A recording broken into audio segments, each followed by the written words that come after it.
keep them emails coming through, keep looking, keep it going. Don't just stop and wait, because more than likely they won't reach out to you. You've got to keep the nudging, keep the poking going, and eventually you'll find something that's perfect for you.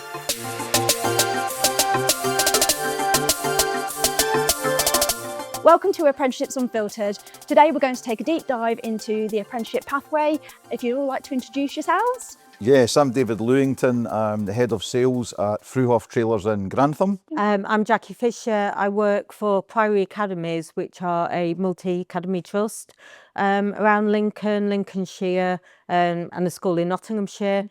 Hi, I'm Guy Robinson. I'm an apprentice at Fruehauf Trailers, currently training to be a process manager. My name is Helen Robinson and I'm mum to Guy and he's my only child.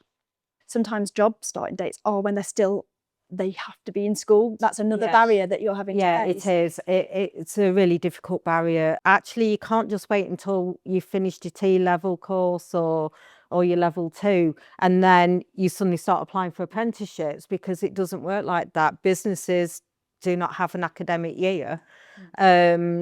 So it's that you need to be looking during your course.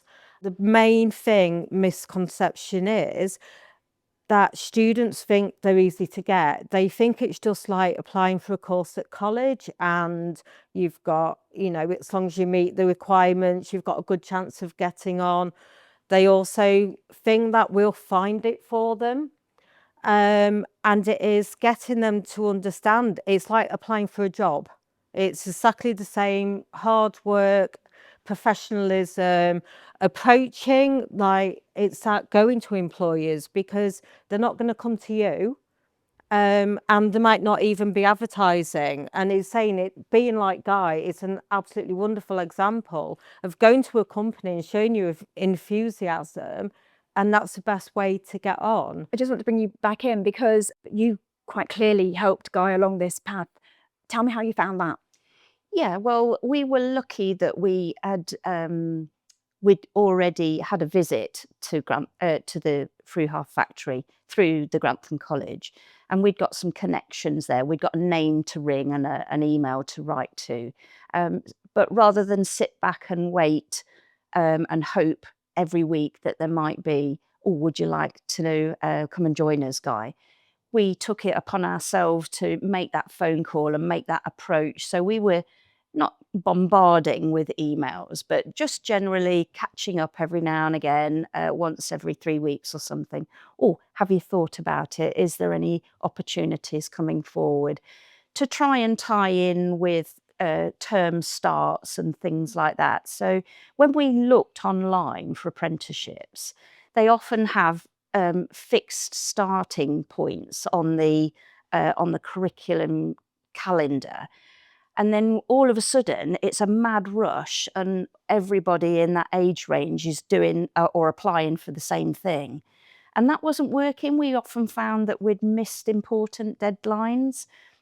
So we thought that we're just not going to get in with the big employers unless we take it upon ourselves to try and go in a different avenue, perhaps. So rather than apply on the government website, we took it on ourselves to make that initial contact. What would you say to the students that haven't got the support at home or haven't got that knowledge? Best thing I could say is get yourself out there as much as possible. If you're found and become available and others see that you are available, it will be much easier to find someone that is looking for someone like you. Because you've put yourself out there, you're not unknown to everybody else. Obviously, I'm in a fairly good situation. I've got a mother who likes to remind me to keep doing these emails. So I was in a good position, but if you don't have the same, all I can say is keep them emails coming through, keep looking, keep it going. Don't just stop and wait, because more than likely they won't reach out to you. You've got to keep the nudging, keep the poking going, and eventually you'll find something that's perfect for you. I've always said to Guy, nobody's going to come and knock on your door. You've got to make that happen. But it doesn't need to be too strenuous. Put a simple CV together and then look on people's websites, because websites have everything you need to know. So look who the staff are. Usually there's profiles of all the staff. Look who's the factory manager, look who's the HR director. Look for these names, and their emails are often underneath as well. So put your CV together in a nice covering letter and get it out there. That costs nothing to do emails, just your time and effort really to make that approach, and you can target then the companies that you're interested in working for.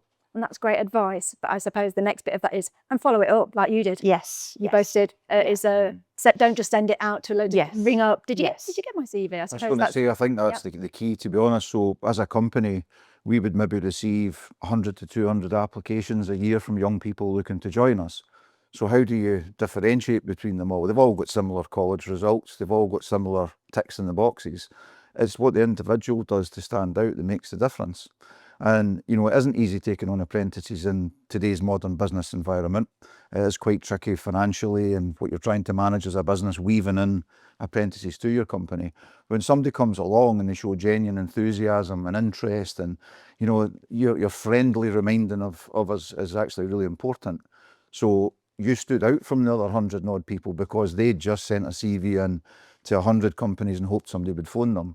You targeted ones you were interested in and made a point of reminding us all the time that you're here. And what it does is it just plants a seed in your head as an employer. And if you are a decent employer like we are and we want to grow our business, you know, it really has an impact on us. And I wish more people would do that. You know, I think if more kids came in with their CVs to reception and said, "Hi, I'm Lucy, I'm Stephen, is there anybody I can talk to? I think this could be a great place for me to work." It knocks you back in your heels as an employer just now, because most people don't do that. You know, so getting out there with the shoe leather and actually getting your mum and dad to take you around some places and drop in with your CV and give it to a human being that's there and let them see you and hear you, and it can have an impact, you know, and you're proof that can happen. Great answer. If you keep an eye on our social media channel, Greater Lincolnshire Career Hub, you'll be able to see full episodes and more content and resources about apprenticeships. Thank you.